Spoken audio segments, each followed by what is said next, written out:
All right, I want to be respectful of everyone's time today. It's great to see so many familiar faces on our call today. Thank you so much for being with us. I'm Megan Lynch. I am the chair of the CSR committee, and I want to welcome you. Thank you for joining us today as we dive into the fundamentals of social responsibility and learn from our phenomenal panel of for-purpose leaders today. No matter where you are in your CSR journey, I'm confident that you will leave our meeting today with action items and concrete next steps on how your business can do well by doing good. And before we kick off our panel, I want to share a few important thank yous. First, a really big thank you to North Star Wealth Group, an Ameriprise private wealth advisory practice. North Star is a great example of a socially responsible business, and we are grateful to Gabe Chavez for his service on our CSR Committee Advisory Board. Thank you to Gabe and to North Star Wealth Group. Speaking of our advisory board, I am very lucky to work with a phenomenal advisory board team who, in the midst of what has been a really hard year for all of us, have been so dedicated and tireless in their work in helping us launch this committee. In particular, I want to give a shout out to Beth Lopez and to Rick Lochner for their work as our subcommittee chairs this year. Thanks also to CEO of the Chamber, Kaylin Risvold, for her vision in starting this committee in the first place, and to her team, particularly Lindsay and Kelly, who are on the call today, for all of their work behind the scenes with our committee. And finally, a big thank you to our phenomenal panelists for joining us today and for Rick Lochner for moderating. I'm really looking forward to this discussion. One other note before we dive in, I want to point you to two important new resources that the CSR committee has put together to help support your CSR journey. And those two resources are, first, a new CSR toolkit, which will help you go deeper into the topics that we're discussing today. It's really a super practical guide that will walk you step by step and even helps you write your own action plan. The toolkit is available for download on the Chamber's CSR Committee webpage, and we'll be sending you a link to that after today's event. Second, another really valuable new resource available on the CSR Committee webpage is a new volunteer portal that specifically lists Chamber nonprofits. This portal is powered by Giving DuPage, and here I want to give a really special shout out to Shefali Trivedi for all of her work behind the scenes to make this happen. And this new resource helps link you and your business with volunteer opportunities, many of them virtual, that will support our Chamber nonprofit community in these really challenging times. Finally, as a sneak preview, the Chamber, together with the CSR Committee, the Not-for-Profit Network, and Giving DuPage, are planning an exciting chamber-wide volunteer effort during National Volunteer Week in April 2021. So save the date and stay tuned for more information. Finally, without further ado, I'd like to turn it over to Rick Lochner of RPC Leadership Associates. Rick is a business coach, author, and chair of our programming subcommittee this year, and a tireless advocate for social responsibility. As a small business owner, Rick has been a great example of a socially responsible leader. Rick, I'll turn it over to you now. Thanks so much, Megan. And you know, it's great to finally see this panel and this program come together that so many people have had a hand in over the last couple of months. So it's really exciting to spend some time with our panelists today, because if I were to characterize all three of our panelists that are going to share their insights today, I would say everywhere you go, there they are, because truly they, in their own way, are all three very socially responsible leaders and model the kinds of things that we want to see more of in socially responsible businesses. And that's why they're on the panel today, to give us share their insights on what that really means. But before we do that, let's take a look at what corporate social responsibility is really.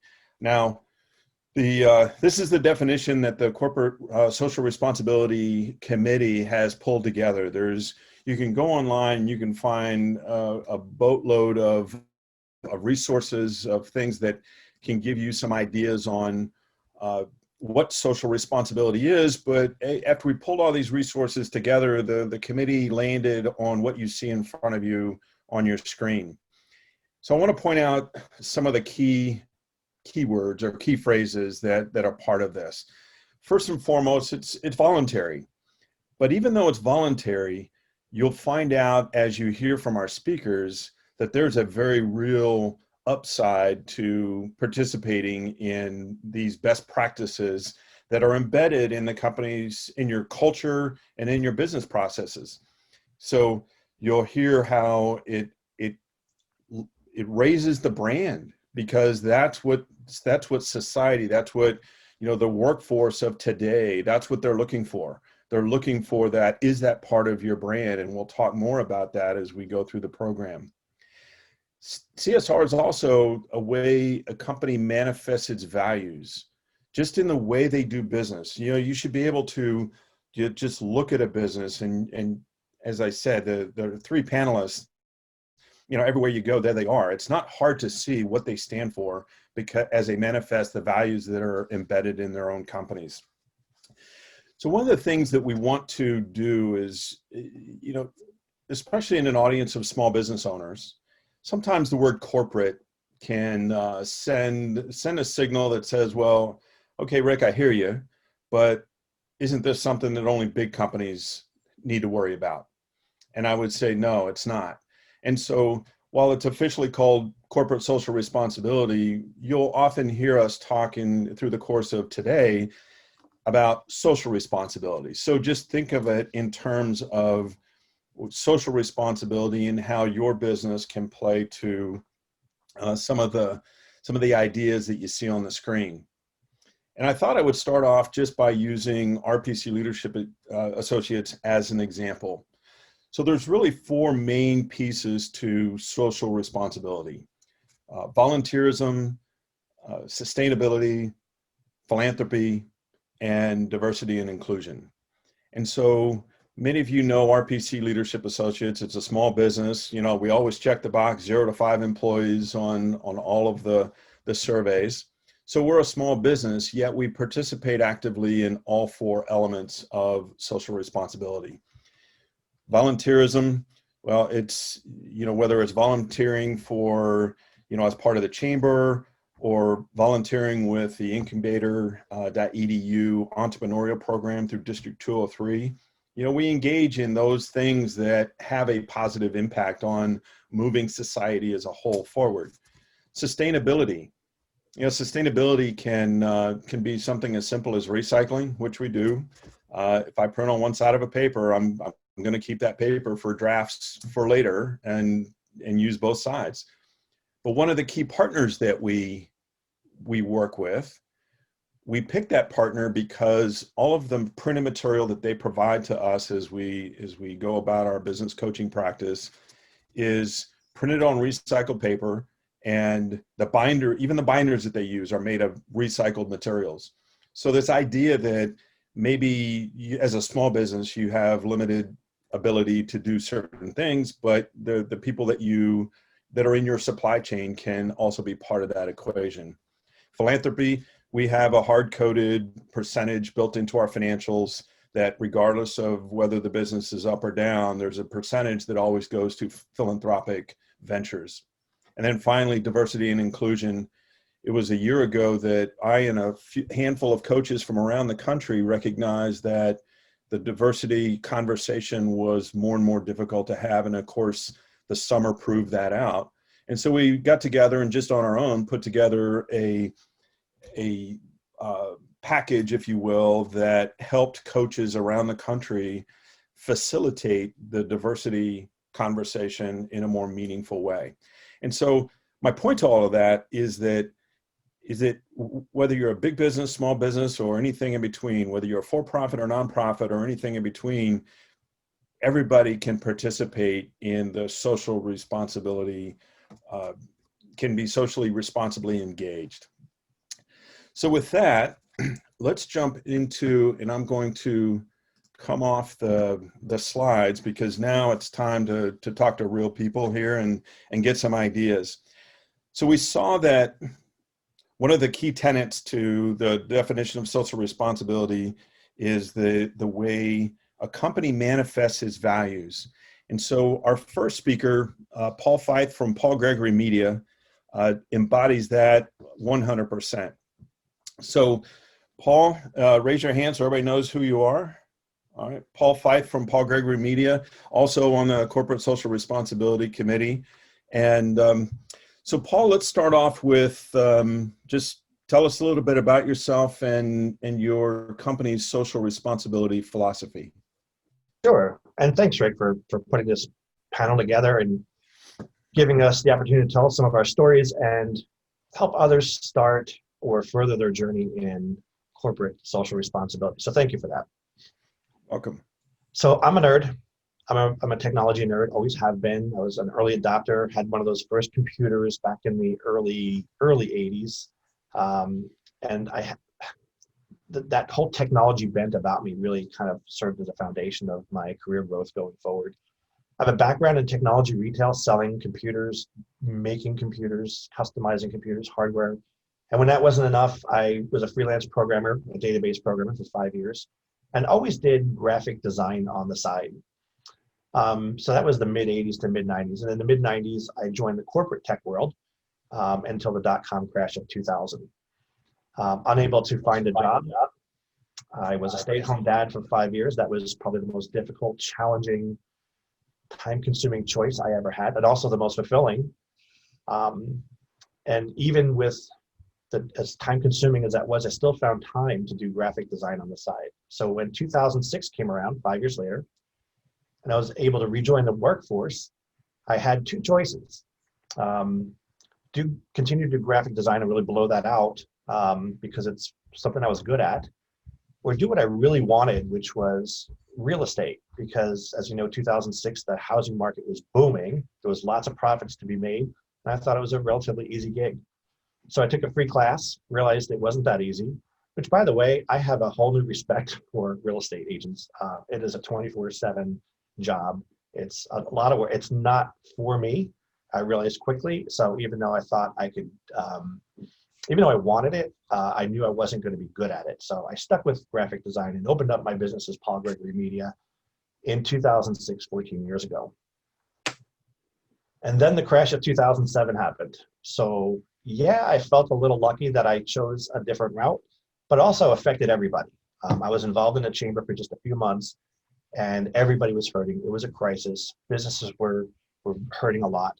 But I found out that smart people were not cutting their marketing budgets. They were using it as a last-ditch Hail Mary to drum up leads again. And it turns out that the smart people were chamber members. So I felt very privileged and blessed to be part of that group. Now, I joined a leads group. First thing I did, I joined the ambassadors group. First thing I did to get my head around all the programs that the chamber was involved in. And I found that people kind of wait in the sidelines before they engage with you. They want to see if you're not going to be this fly-by-night company that goes in for a few hits and then leaves. So it took about 6 months for people to start trusting me and getting to know me and build those relationships. Side note, my relationships from the chamber from that time, I have 8 lifelong friends from that time, and tons of relationships that I wouldn't change. So I'm very thankful for the chamber for that.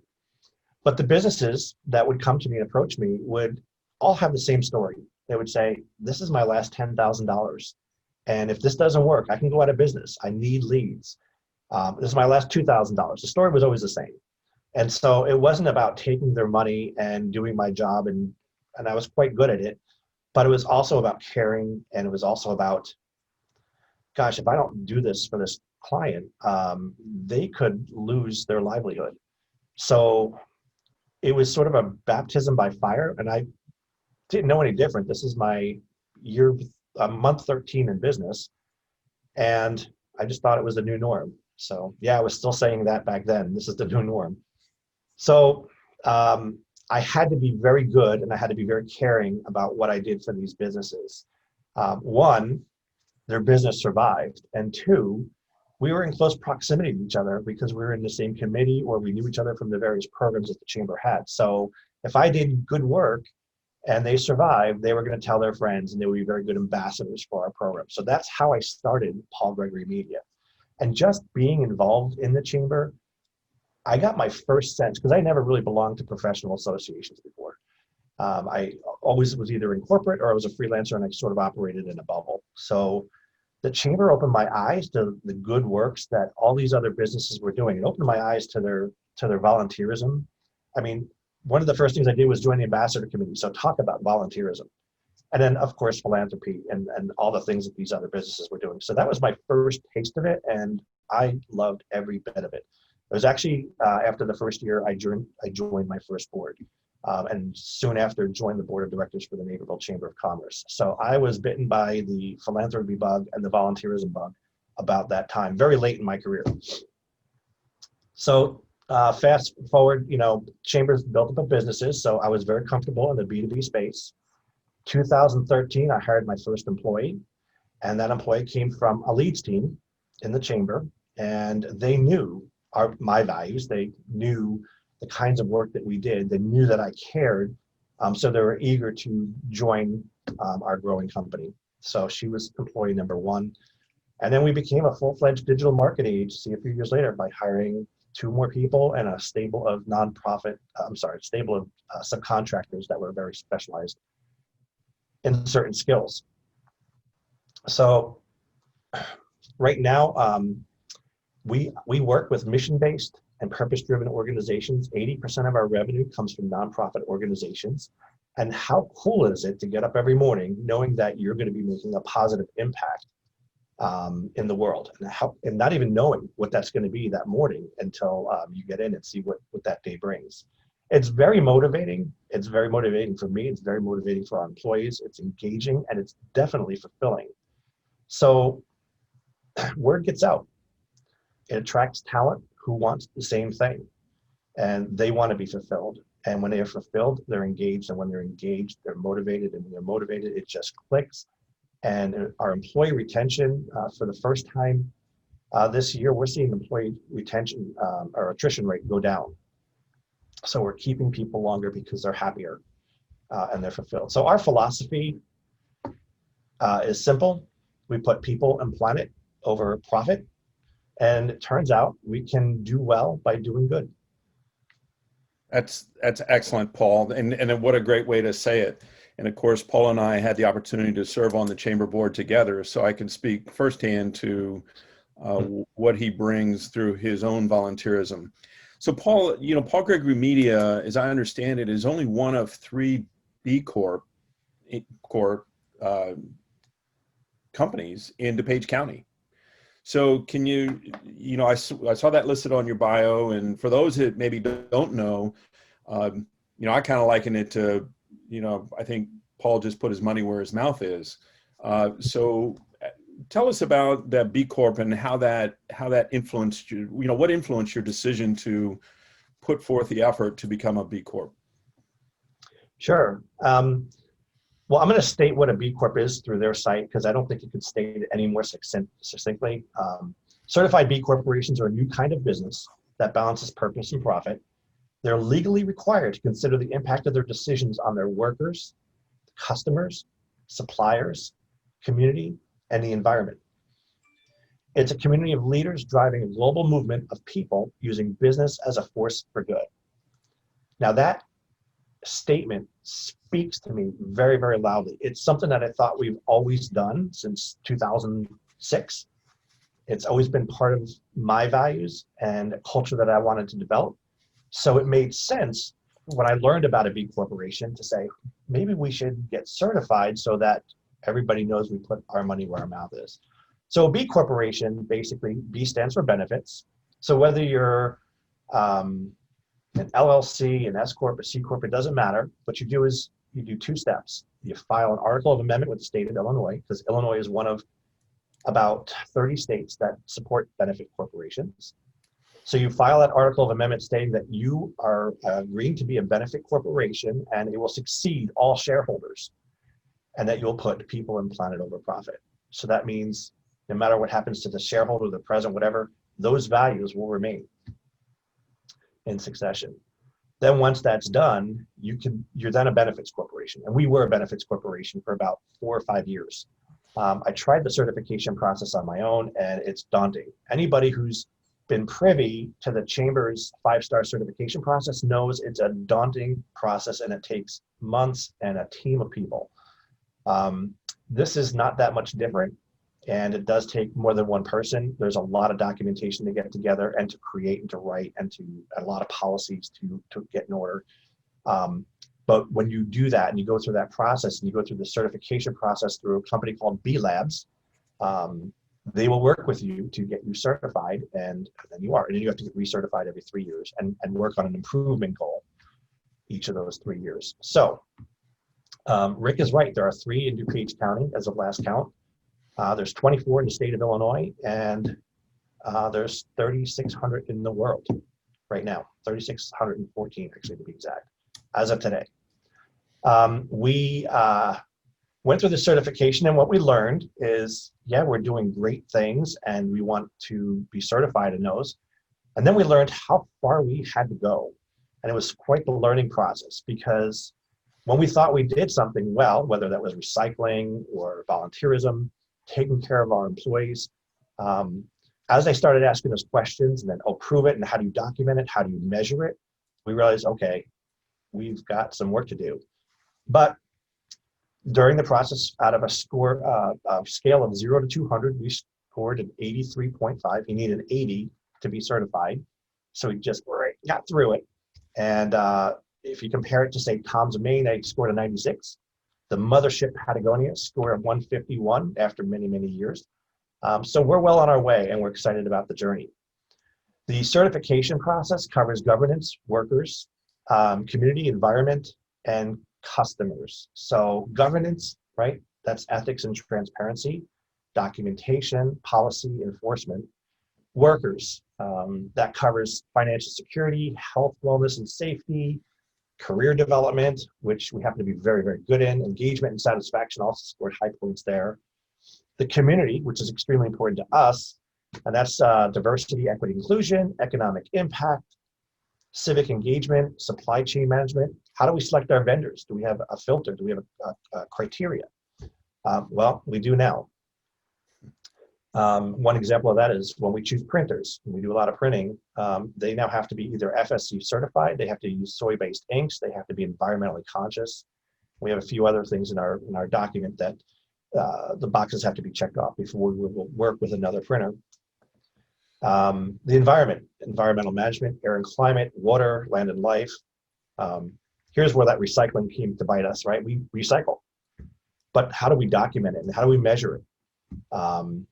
Do we have a carbon footprint? What is it? And do we do anything to offset it?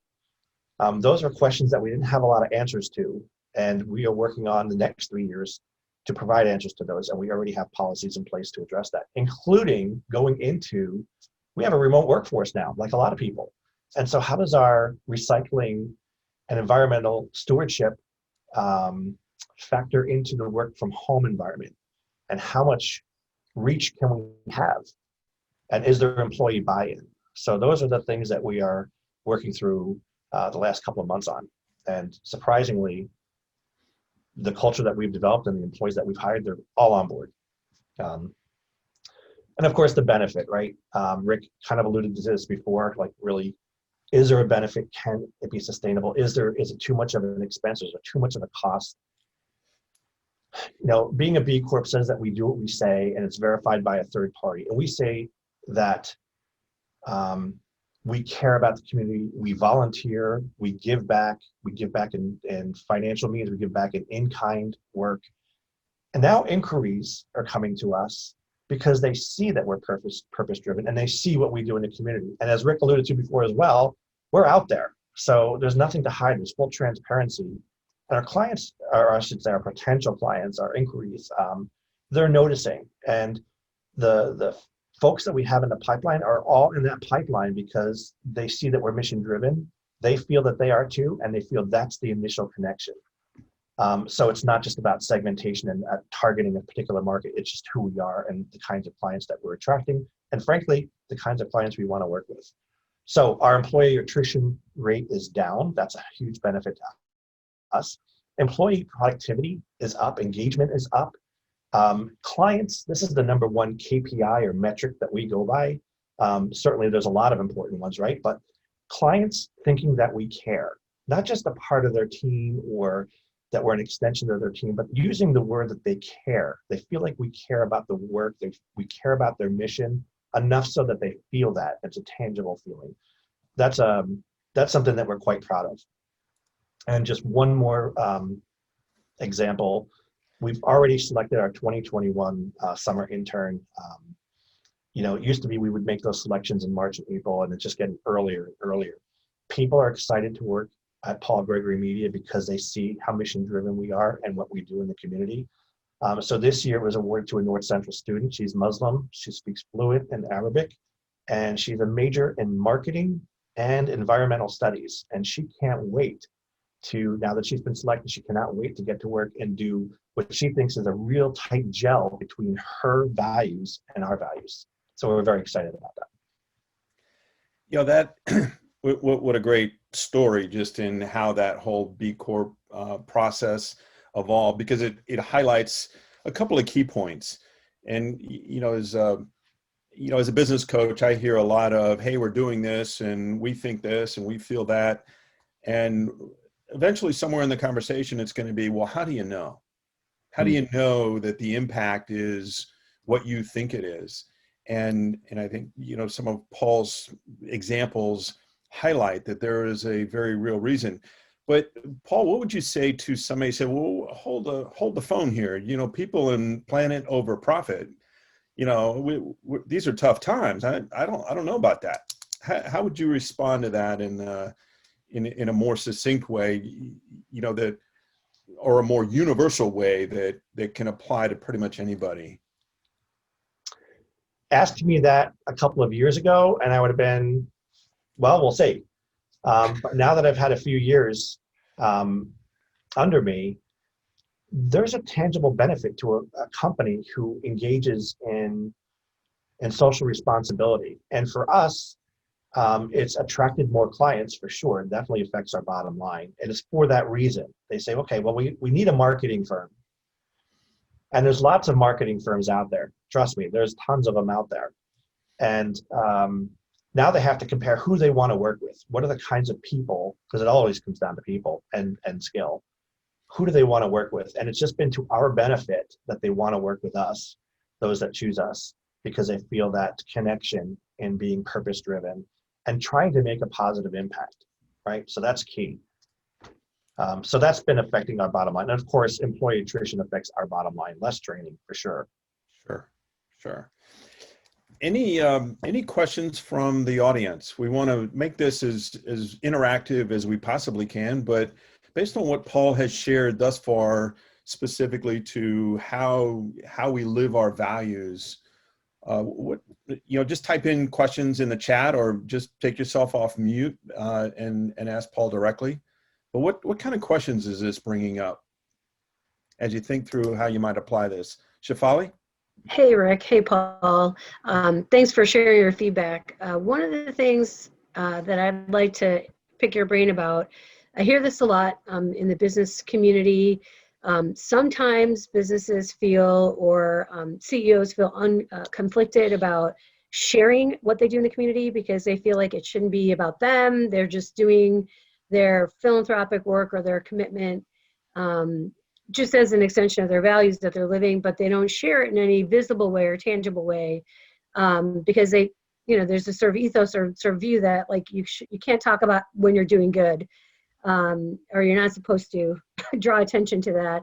And so how do you what's your message for businesses who, who feel that way? And then also, how do you communicate what you do, your involvement in the community and sort of your commitment to CSR? How do you most effectively communicate that through whatever channels you do? Yeah, I almost have the same philosophy, Shefali. Not once did you hear about, other than the ambassadors, did you hear about what volunteer opportunities we've been involved with, either myself or as a corporation. And we don't call them out specifically and say, hey, we just did this particular event or whatever. It's enough for us to say that we're involved in the community. We've done X number of volunteer projects a year. This year, what we do is we talk about how much in-kind hours we've given in a given year. We talk about what the value of that is monetarily. And if you look at our gross revenue and how much we've given, it's quite a lot. I'm afraid to have a reckoning with my business manager on that one. So we definitely given a lot this year. If we're proud of something, a particular, like all of our team got together and did a playground build or a Habitat for Humanity build, yeah, that's something to be proud of, and we'll talk about the build. But of all the volunteer projects that we're involved in, we don't call them out specifically, and we don't. And I kind of almost feel the same way. It's not about us; it's about the work we do and how we've contributed, and it's about them. It's about the beneficiary. So we're always happy to talk about the beneficiary. And on occasion, when we're proud of it and it's a build or something like that, we'll talk about how we got involved. So thanks, Paul. Maureen had a question. What was the biggest challenge besides the paperwork, which I'm assuming is biggest challenge around the B Corp process? Besides the paperwork, what was your biggest challenge? So when you say paperwork, yes, it's the documentation and then creating the policies and procedures and governance and then enforcing it. That's the paperwork. What was harder was measurement, I think, was the hardest. How do we measure all sorts of things from governance to worker satisfaction, customer satisfaction? So one question, to give you an example, Maureen, was how do you measure customer satisfaction? Well, we don't work on volume. We're a small business, so we know our customers intimately. We care, as they say. So I know each of our customers very, very well, and I know how they feel about us. And I trust them that when they're not happy, they'll tell us, and they do. So I said to them, the B Corp people that be, I said, we just know because we talk to them. We are in constant communication with them. Well, that wasn't good enough. It has to be documented. Do you do surveys? How do you reach out to them, and how do you measure it year over year? So there's some truth to that, and I'm always being reminded by people like I have to do better at measurement and grow up in that area in terms of business practices. So the hardest challenge was measurement, defining the goals, defining how that we're going to measure that year over year, and then proving that. Was it audited by a third party? So yeah, that's the hardest part. And we have a lot of work to do in that regard. Cool. And going back to where we started with Paul's conversation, it starts with what are the organization's core values? Because you can measure lots of stuff, but the whole idea is it has to align, whatever it is you're measuring has to align back to how does the things you do, how is it having the impact you intended to have that align to your core values. And of course, the assumption or presumption, whichever way you want to look at it, is that you have those core values documented and understood throughout the organization. So if we're going to move on to the next panelist, but if there are questions that you have as we move forward for Think Back to Paul, we'll also have some time at the end of the presentation to open it up to the whole panel and open it up to the entire audience. So let's go back to the definition that we showed you earlier. And once again, one of the key pieces to the definition is how these best practices are embedded in a company's culture and business processes. So our next panelist is, whenever I think of culture, I think of Pam Bartlett, only because she touches culture in a couple of different ways, in the sense that she's created a company that has a kind of a cool culture in and by itself, but then what she does also helps other businesses enhance their culture. So with that, Pam, raise your, so everybody knows who you are. And so Pam, tell us about your organization and your social responsibility philosophy. Sure, I'll start off with, we've been open for 7 years now. December will be 7 years. And our company does painting parties. We work with kids, adults, team building. We work, right now we're doing a lot of virtual things. We are breakouts for conferences, for businesses. We did one for a big company recently where they were talking about stress release, and we were a breakout for them to do a little painting for an hour, and that worked out really great. So our business, our customers love it in here. They come here quite often. We have some people that come here when we were open and having regular classes. They'd come 3-4 times a week just to come and be around people. One lady, her husband traveled a lot and she didn't want to sit at home and watch TV, so she comes in and paints and considers our artists her friends and just loves it here. But when I look at the corporate responsibility piece of it, the doing good and giving back, I think our company does a great job of, one, being a good neighbor to the other downtown businesses and the people in this building as well. We've partnered with Egg Harbor before. The dentist in our building gave up his parking spots so that we could use them. And all of that comes from just being a good neighbor, doing good, giving to them. And I do have to say, one good thing that came out of that was my dentist got a phone call from someone that works for Fox Business News, and they said, do you know anybody that would like to be on Fox News? And of course he said right away, Pino's Palette.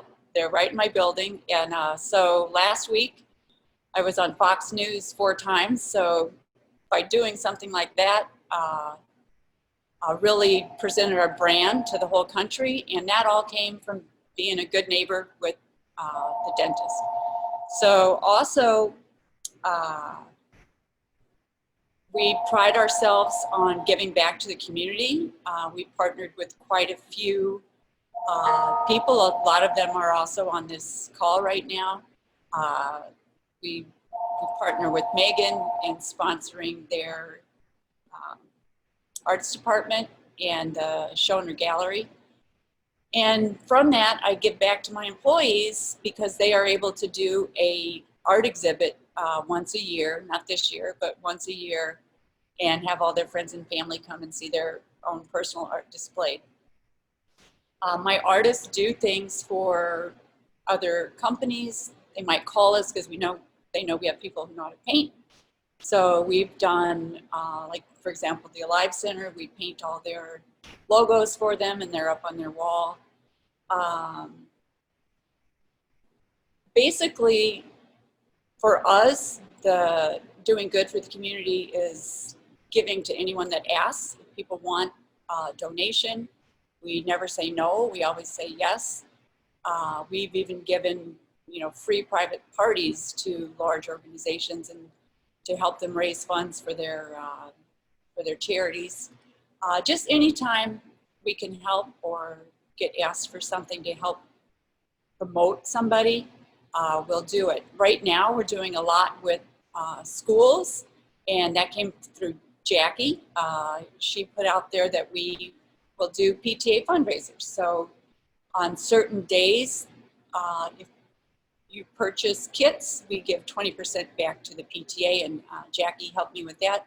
So that, again, that's all about being out in the community, people knowing who you are, and just networking and knowing where people might need help. I happen to know that people can't get out there and raise funds the way they normally do, and we have a virtual and a take-home environment where we can help people do that. We have quite a few fundraisers on the books in December, and we've been doing some really fun things with a lot of other people.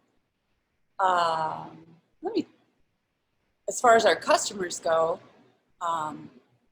we pride ourselves on excellent customer service, and always it's got to be top notch. And if I have employees that aren't giving or understanding, they don't work here very long. recently I got the opportunity to hire a girl who worked at Disney. And if you can get a hold of one of those employees, you're going to have a top-notch customer service person. She's magical. And I've also found former airline attendants have excellent customer service skills. So just some tips on if you're going through some resumes, if you see something like that, you know that person has been highly trained and will be a good asset to your company. Another thing that our business does is, as being part of the community and giving back with the volunteerism, is sitting on boards. If you're asked to be a part of something, say yes. Take the time to be out in your community with the chamber, with the city, with anyone that asks, with the local television station. Just taking the time to help them and give them your expertise when you can. Anything else, Rick, that you want to know about?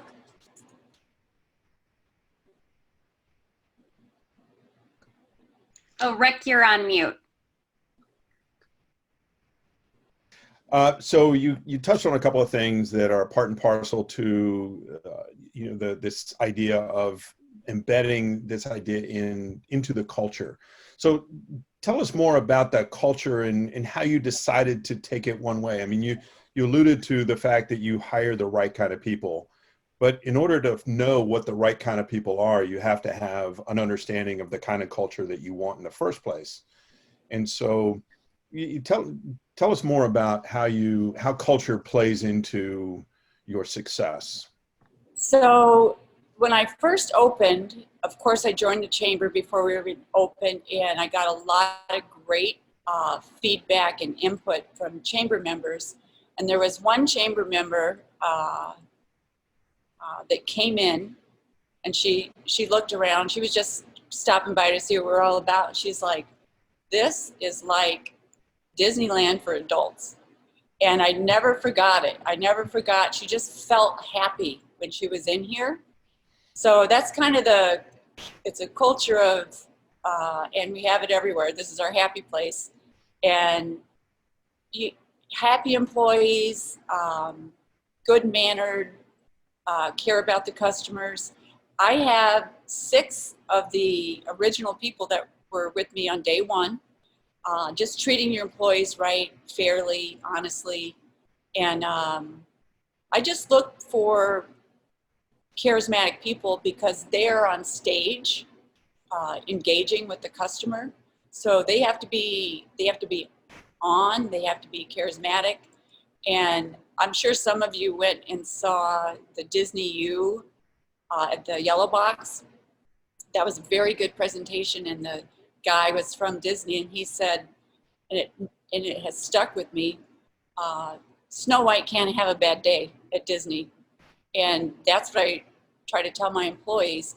You can't have a bad day in front of all the customers, now in front of the nation, because we are one of the providers of virtual classes across the country, and they cannot be grumpy and upset while they have all these people watching them. So it's really important to look at people's personality before you hire them. And if we do get some bad eggs, they don't last very long.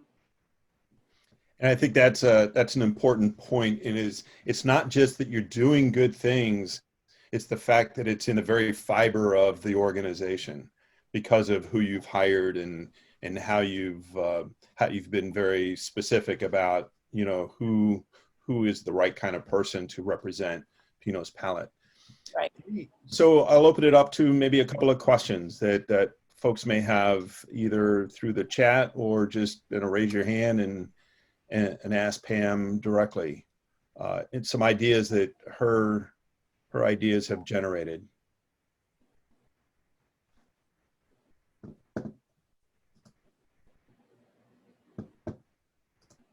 have a question, but just kudos to Pam, and she is a huge supporter of Bridge Communities and has done a couple of fundraisers. The next one's on December 2nd. So super grateful, Pam. Thank you on behalf of our families.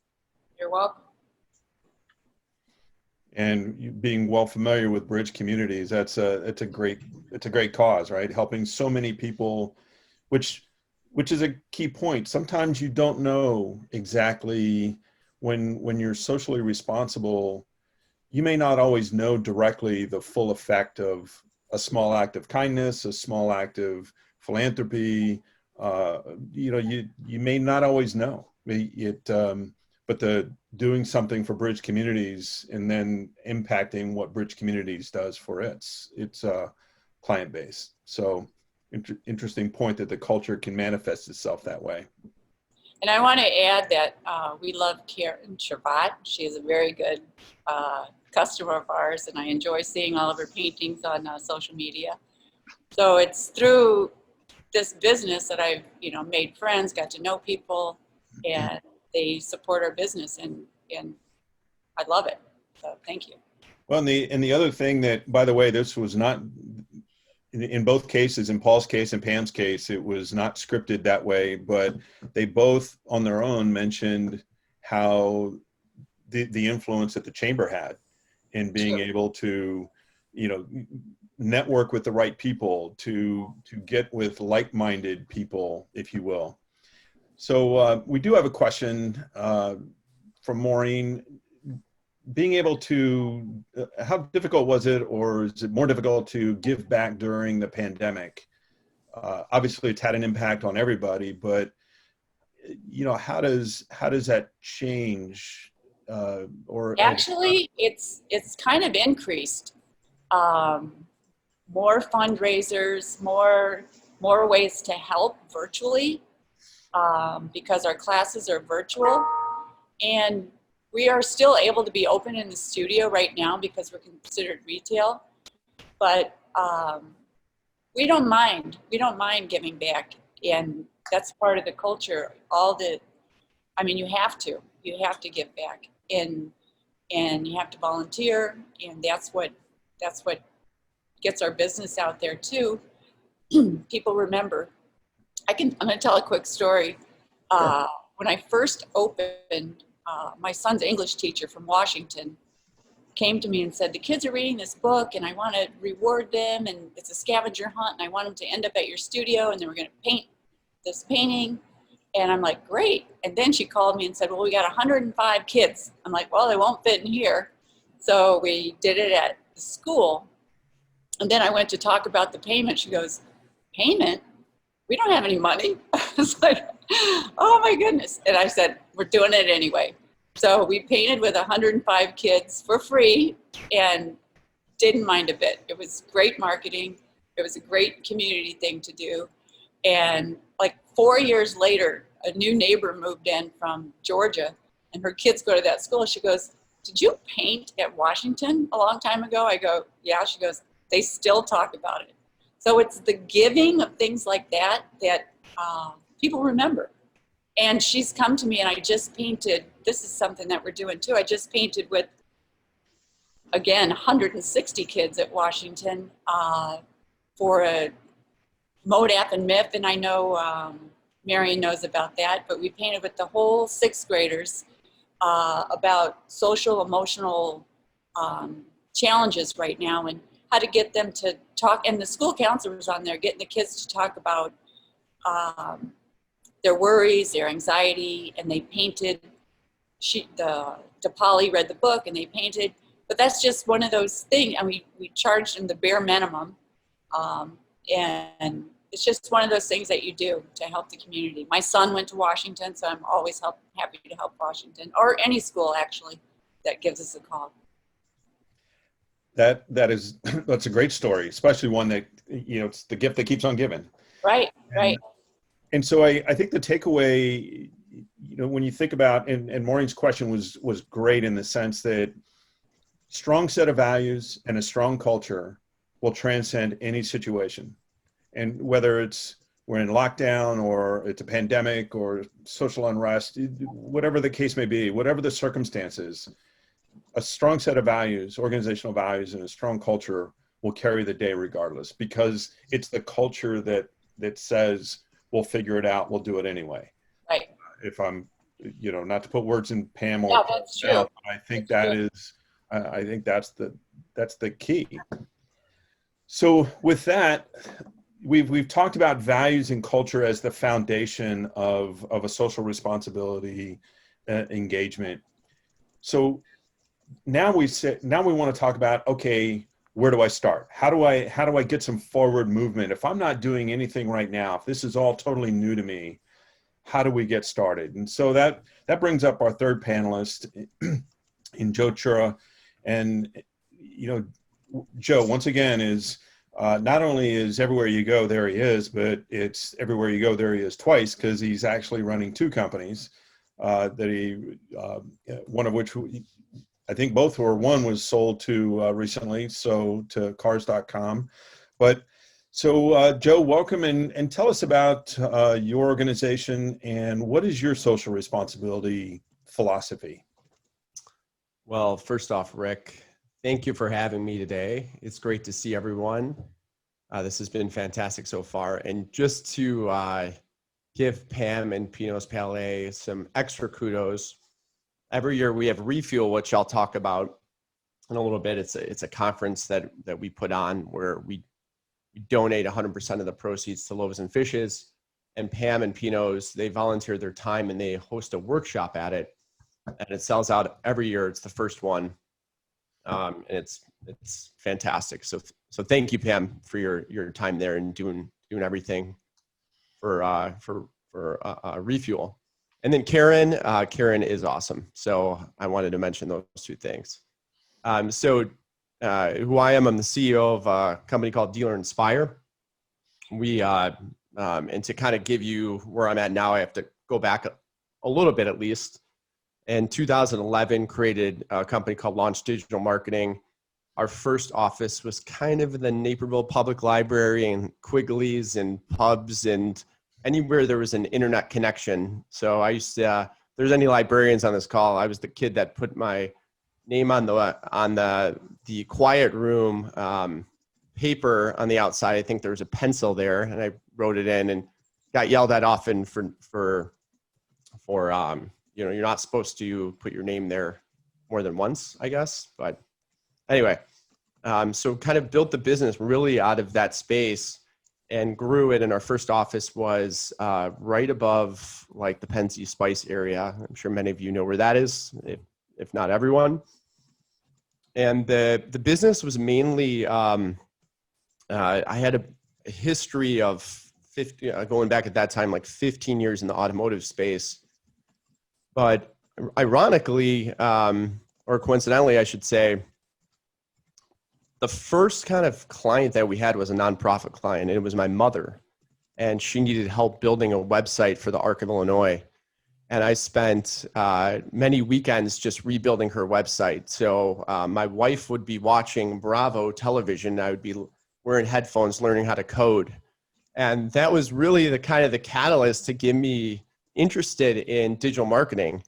And at the same time, having a history in automotive and knowing car dealers, my worlds kind of collided. And I said, well, wow, car dealers really need help in this. It's a very complex world, as Paul knows very well. And most of the car dealers I knew, they needed to sell cars. They didn't want to figure out analytics and how to build websites and all this stuff. So I partnered up with a couple folks and created Launch Digital Marketing, which was actually spun out. The name was from a podcast that I watched that I actually learned a ton about business through this podcast called This Week in Startups. And they had a conference there called the Launch Conference. So I was like, oh, that's a great name. And we had, it was just kind of us three. One of the partners was silent. I was the guy that was like building the websites and doing SEO and all of those things. So SEO is really just helping businesses become relevant in Google when someone's searching for their name. And back then it was complex, but now it's crazy complex because there's voice search and all this stuff. So fast forward a bit, the business was growing and it was a service related business, meaning that the more clients that I was able to bring on, I could hire and support those clients. Far different than software, which I'll talk about that in a second. And as the business grew, I followed this group called Moz, and Moz was this SEO software company. They were called SEO Moz, and they helped us with reporting and with analyzing clients' websites. And they had this leader there, and the leader had something called, they created tenets. And those tenets were essentially like guiding principles on how they should hire, how they should look at the business, just kind of beliefs that they would look at every day and not fall off track. And this was especially important to the success of the culture that we created at launch. We created this idea, kind of stealing it from this guy Rand in 2012. And I at the time we grew to like 30 employees or so. And those 30 employees, I basically put out a survey to them and I said, hey, you know what we're trying to go for here. And the other thing before I go on, I had him read Delivering Happiness by Tony Hsieh too, which is a phenomenal book if anyone hasn't read that yet. And they're in this meeting and they're building a business. Very, very good book. It should be required reading in school. So reading that book, seeing this guy Rand, I actually hired a consultant that was one of the first guys at this company. And I said, hey, help me in addition to what you're doing, help me think through these tenets in a different way. What was the process that you went through to create these? So long story short, kind of going back, I sent a survey out to my team. They came back with kind of these guiding principles, and I wordsmithed them. You know, I didn't have any like HR at that time or anyone like that. And really what it came down to is being the best communicators, which is often the hardest in business, period, right? Because most issues come from lack or misunderstanding.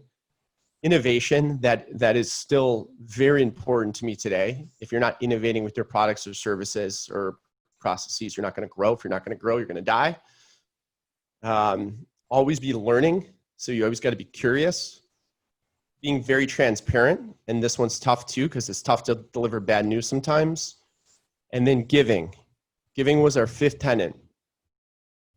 And that doesn't mean it was ranked 5. It was just the 5th one that we had made sure we included.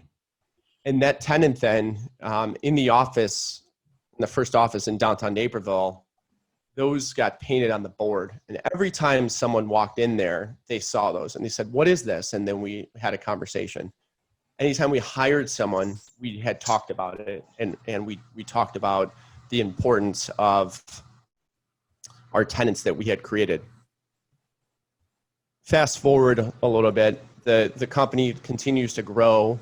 And then I have an idea to create a software company to cater to a lot of the same clients we have. At the same time, we're still taking on more, just like Paul was, more nonprofit clients. And we did that not to, it's not a lucrative business. It is one of these where I firmly believe the more that you put out and give in the universe, the more you will receive. But you can never do that intentionally, meaning that like you don't go into it thinking like that, but that's just the reality of it.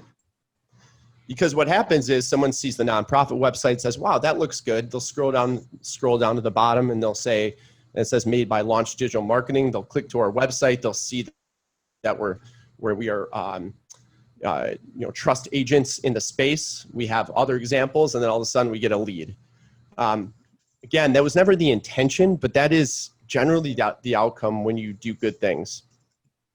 So 2013 created Dealer Inspire, and that company really took off. We had 3 employees in 2013, and and we lost actually $300,000 that year. Many people see the outcome of what happened in 2018. In 2017, we grew the organization, and we had, I think in 2017, between both companies, about 450 employees.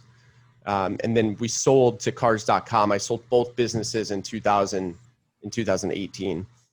And really what I attribute it to is having a good culture And what I attribute having the good culture to is these principles that we had thought about in the beginning.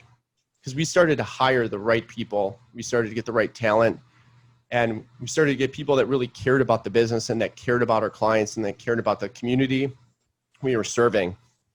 And that's kind of how it got started. But I know there's other questions I'm going to dive into in a second here. But if you are listening to this and you haven't thought about that and creating principles and or tenets, really recommend you getting that book that I had mentioned, Delivering Happiness. And I'm happy to share with you what ours are and how ours look. Really proud of it. I think they're on our website today still. It was so invaluable. And at the time we did it because I felt it was right, but I didn't know. And that's the other thing. You got to go with your instinct with these things. There's nothing perfect. Perfect is the enemy of progress. So just start doing it. So Joe, when you look at, all the possibilities around social responsibility, and somebody, maybe somebody who's attending this program or somebody that heard about the program that doesn't really have anything going relative to social responsibility, what would be the you give them the first 3 steps, right? We used to say in the military, just put your left foot in front of your right foot and see where it goes. But, what would be those first couple of steps based on your own experience that you would give somebody who really has nothing going on relative to what we're talking about today, but is interested?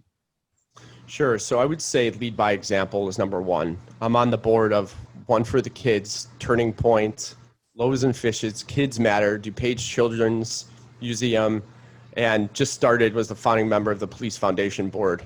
So it's leading by example, right? My team sees that and they know that I prioritize those things during my day, and that sets the example. So I think you need to be the pace car when it comes to this stuff. Also, as you grow, you can't do it yourself. You have to empower your team. So we created committees, and those committees help with things like refuel, or who are we going to donate to when we have a farmer's market, and just all of the ways that we can give back, whether that be building, additional websites to help. During COVID, as an example, we created, and this number sounds crazy, but we created 1,000 videos for our clients, 1,000 free videos, just so they can get the word out there to say, hey, we're open for business. Here's how we are looking at safety protocols, and it was huge. So it's like once you lead by example, the whole thing kind of like as you grow, assuming that you're following the principles and the tenets that I had spoke of, and you're developing that good culture, it starts to take on a mind of its own. And now there's philanthropy committees that are making decisions that I'm not even a part of, which I love. I love the fact that there's now something that was created that's doing a good thing in the world, and I don't have to be there for every decision. But I do think you need to be the pace car. And so, I love that pace car reference. That's I think that gives everybody that right idea of just get started. Yeah, just get the race going, and like you said, it'll take on a life of its own. Because would you agree that once you set the example or announce that, yes, we're going to be engaged in some level of social responsibility, that employees will almost automatically raise their hands and say, yeah, can we do this? Can we do that?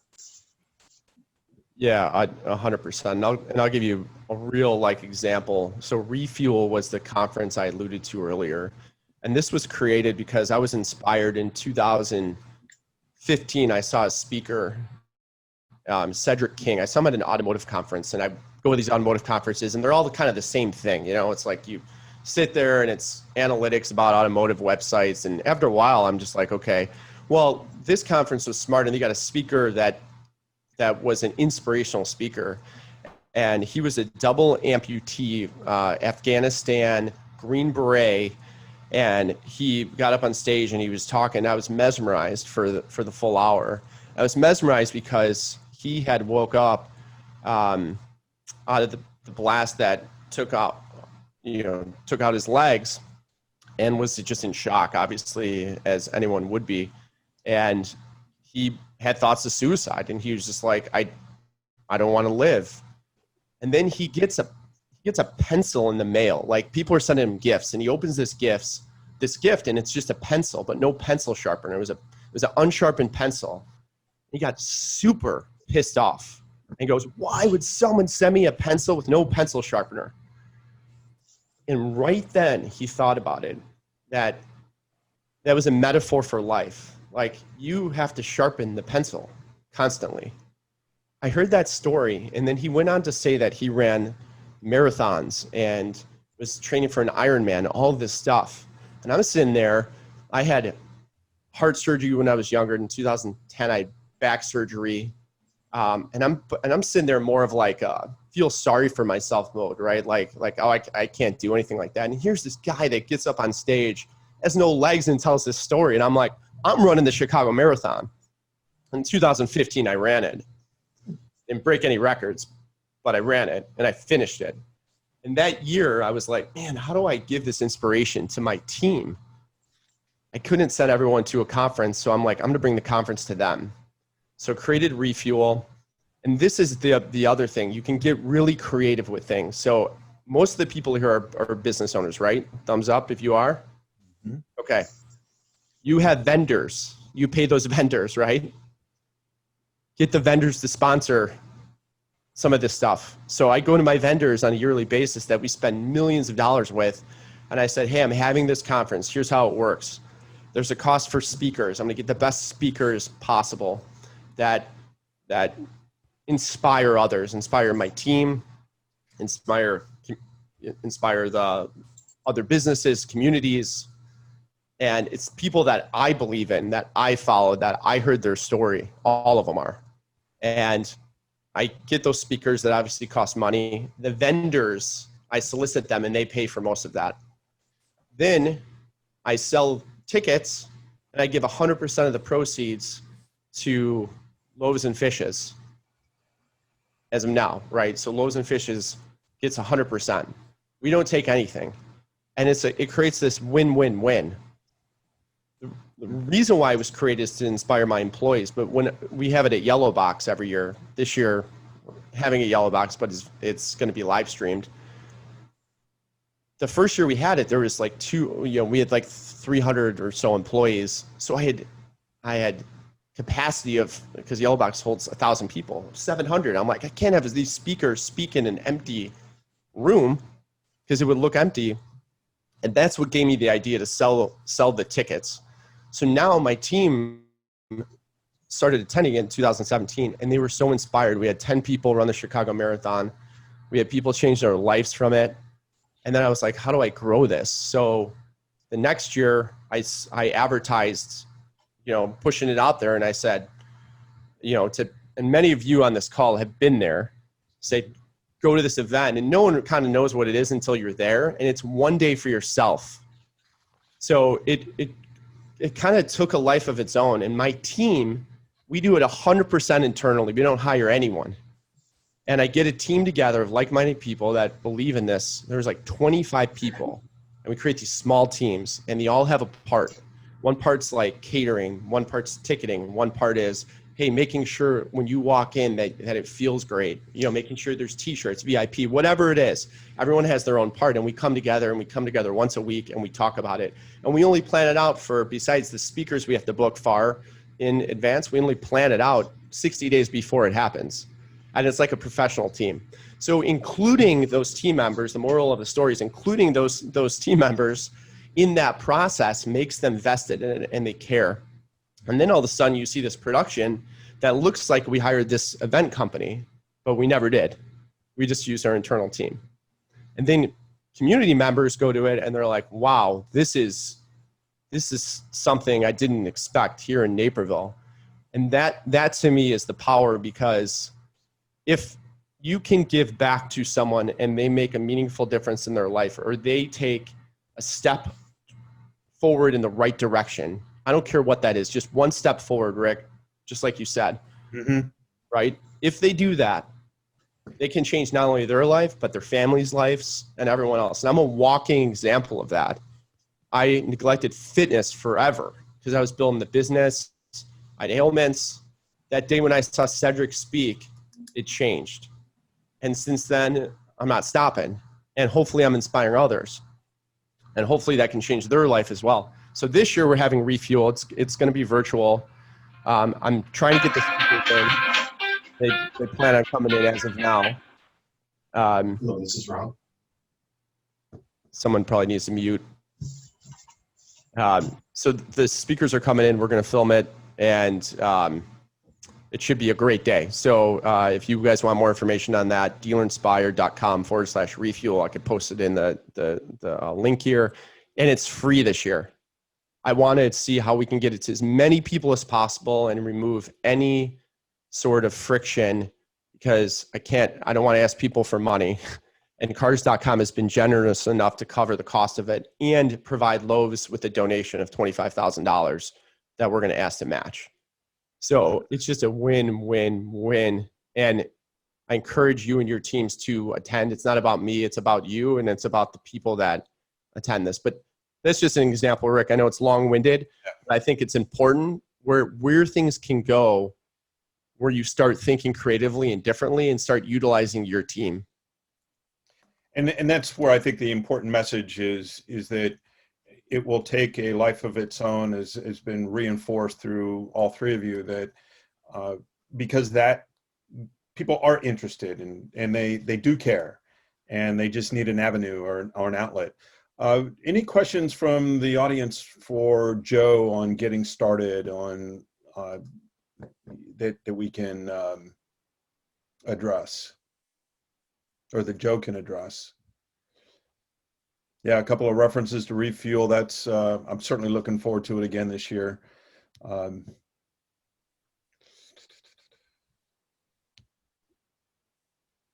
The quick question: do you get same excitement via video conference more than in person? It's more of a Refuel question, but do we have any questions relative to social responsibility and just getting started? I'll say to answer that while people are thinking of questions. This is our first year doing a full virtual. What I wanted to do differently is not have the speakers just on Zoom. So that's why we're bringing them in. We're going to do a full production. You know, things are getting worse, obviously, with COVID, not better. So my plans might get derailed, but that's the plan as of now. So we have Tony Hawk. That's going to, like, my vision was he's going to go on stage on a skateboard. And that's the plan still as of now, but we'll see what happens. Any other questions before we jump into the final segment of our conversation?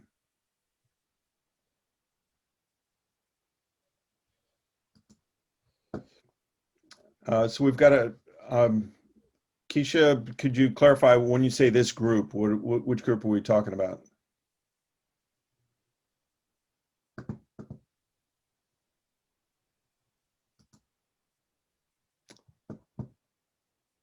And if you're on mute, come off mute. Are we talking about Refuel, or are we talking about the Corporate Social Responsibility Committee? Rick, I see that she mentioned the Social Responsibility Committee, so I'll just jump in on that. Sure. Actually, a good time to put in a plug. If you've liked what you've heard so far and are inspired by this conversation, I hope you'll consider getting more involved in 2021. And Beth Lopez, it will be your new incoming chair. She'll be the right person to connect with, and we'll send an email out that has her contact information. But the advisory board meets about 8 to 10 times a year, and we put on at least 2 programs. This is our first year to do any program, so we've done 2 so far this year, and I think it'll be more next year. So look for information from the chamber about those events once they're scheduled. Cool. So let's jump back into the slides here, and as we wrap up the conversation.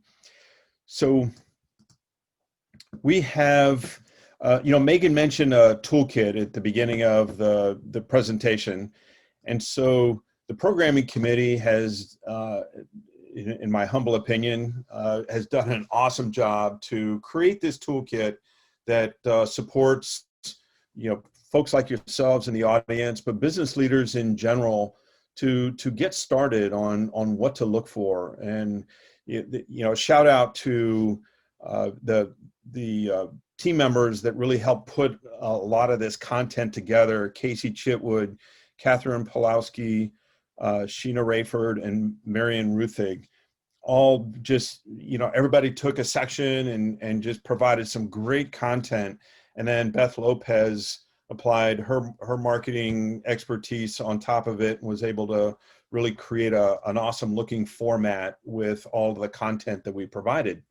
So we've set it up so that there is, if you read through the 30 some odd pages, it's not step one, do this, step two, do that. It's more about the kinds of questions that can generate the kind of dialogue within your organizations. It says, if you're starting off from scratch, okay, we know we have to take a step forward, but in which direction?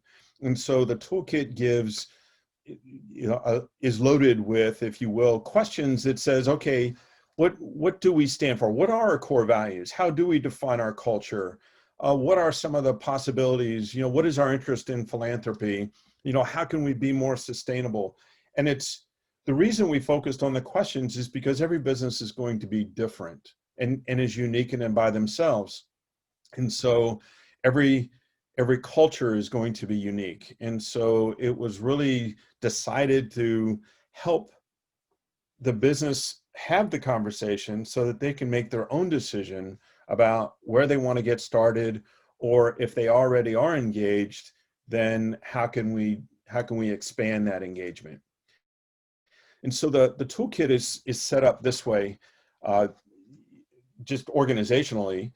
We look at the importance of values and culture. That's where it starts. We have the definition that you saw on the slide earlier.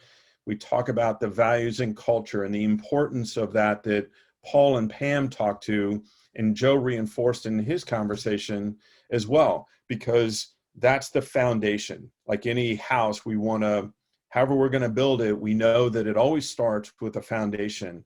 And every sustainable business, every business that is going to be here and survive through a pandemic, social unrest, anything the world can throw at us, is going to be values-based and have a strong sense of themselves through their culture. And then we look at the four primary elements of social responsibility that we talked about at the beginning. Volunteerism. How do we get started with volunteerism? Megan mentioned the partnership with the chamber and giving to Paige and being able to identify where are those opportunities.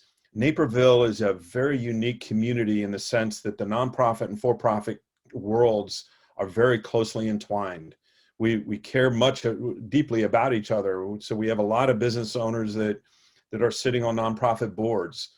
So this idea of volunteerism, I would argue, if you can't find a place to volunteer in Naperville, you're just not looking hard enough.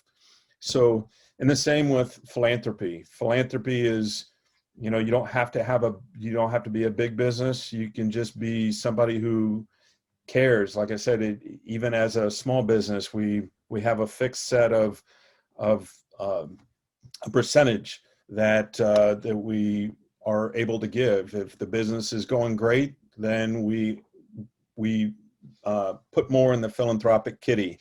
If it's doing less, then so goes the philanthropic amount that we're able to give, but we're always willing to give.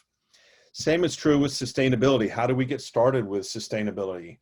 It's obviously more than just recycling, but it also kind of depends on what kind of business you run. If you run a service business, obviously some of the elements of sustainability are not going to apply. But if you're a restaurant, if you're a manufacturing firm, then that is going to apply.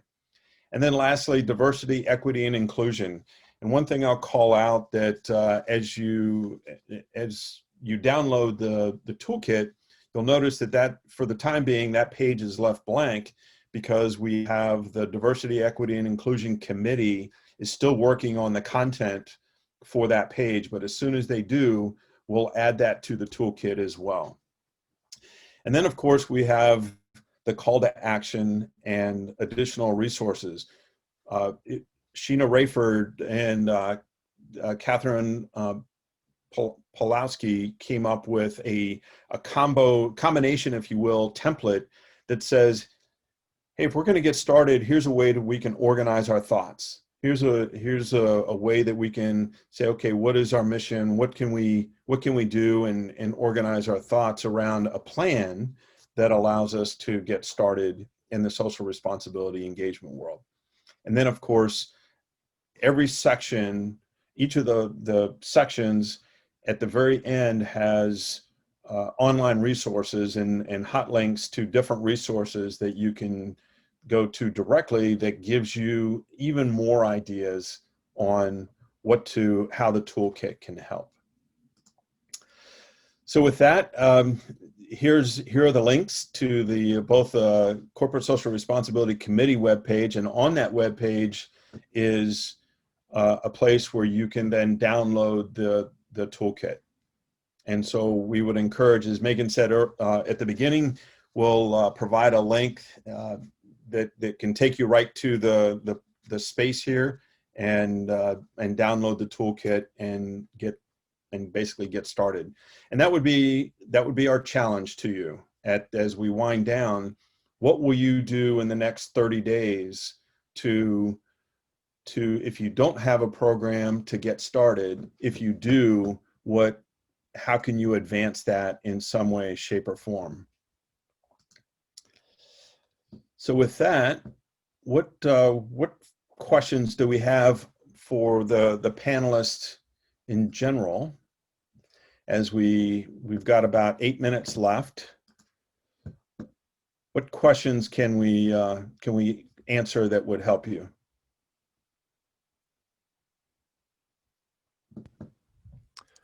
I can toss a question out if you don't mind. This is Jeremy Gadauskas, North Central College. I run our Center for Social Impact and teach social entrepreneurship. For any of the panelists, I'm curious, as we work to develop future leaders and members of the workforce who hopefully will work for companies like yours or launch their own ventures, what are some skills or values that you look for when hiring and building your team? And are there specific ways that you promote those roles that you're offering related to social responsibility? Are they baked into the job descriptions, or how do you kind of work that into your organization? I can take the first part of that. So first off, I think we have at least 50 employees from North Central College. So it's been a great school for Dealer Inspire and Launch Digital Marketing. It's phenomenal. Some of our best employees that have been here since those days at the library, believe it or not. I have no idea why they hired on with me then, but they're still here. So that's awesome. I think the number one thing, and this is hard to put down on paper, but the ability to learn. You can teach knowledge, but if you don't have the right attitude to learn, then that's tough. I would say in terms of when they walk into our office, or now virtually, and every job description we have, at least we did the last time I looked, we had our tenants, it was about our company. There's a video, there's a sense that you're there. So that's the other thing. If you're looking to recruit employees, have a video that's showcasing the culture of your company and what makes you different. Because, just like right now, next year we have a plan to hire another 250 employees, which is pretty crazy. And there's a lot of, especially in the tech field, there's a lot of competition for that. So I think it's really important to focus on those things. Awesome. Pam or Paul, do you want to add to that? Yeah, I'll add to that. It's interesting. One of the things I look for is if they have a double major. In the case of our intern for the summer, the second major minor was in environmental studies. So that really appealed to us. But I always scan a resume for volunteer activity. Were they an RA? Were they involved in a sorority? Were they holding a leadership position in any of those. When I see volunteer activities and I see leadership positions, it speaks to soft skills a lot, and that's very important if you want something in a client-facing position. So those are the things that I scan a resume for, and those are the candidates that typically have the best success in our company. This is Pam. I can add, for me, we're mostly a personality, art skill-based business, but we also have I have one, but we had two artists from North Central College join us in the very beginning, and one of them's still with us. But I just wanted to add, there was a point in my life where I was living somewhere where I couldn't work, and I decided just to volunteer and do stuff like with the Red Cross and things like that. And then when I moved back to the States, on my resume, I thought, what am I going to put that I've been doing for the last 3 years? And I put community volunteer, and I got my job because I had that on my resume. So Paul, you brought up a good point. So people do look for that. Thanks.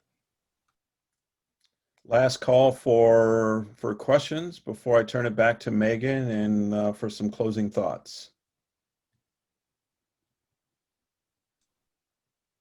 Awesome. Megan? Thank you, Rick. And I just want to give a big thank you to all of our panelists. Pam, Paul, Joe, Rick, you just did a phenomenal job. And I think this has been a really inspiring conversation today. Definitely leaves us with a lot to think about and how we can apply it to our own work. So big thank you to you all. Thanks again to the Chamber team for helping on the back end to get this together. And I do encourage you all to take a look at that toolkit. Again, we'll send a follow-up email to all attendees, so you'll have the link. It's very easy, but that's just on the CSR committee webpage within the Chamber website. Please let us know what you think too. This is our first round, and Rick and the team did a great job, but we would love to hear from you, and we would love to hear about stories about how you're implementing it, what you're doing to make a difference within your own company. So please let us know. So with that, we'll let you out a few minutes early. And again, thank you so much to all of you for being on this call and for your service to our community. We're really grateful for you.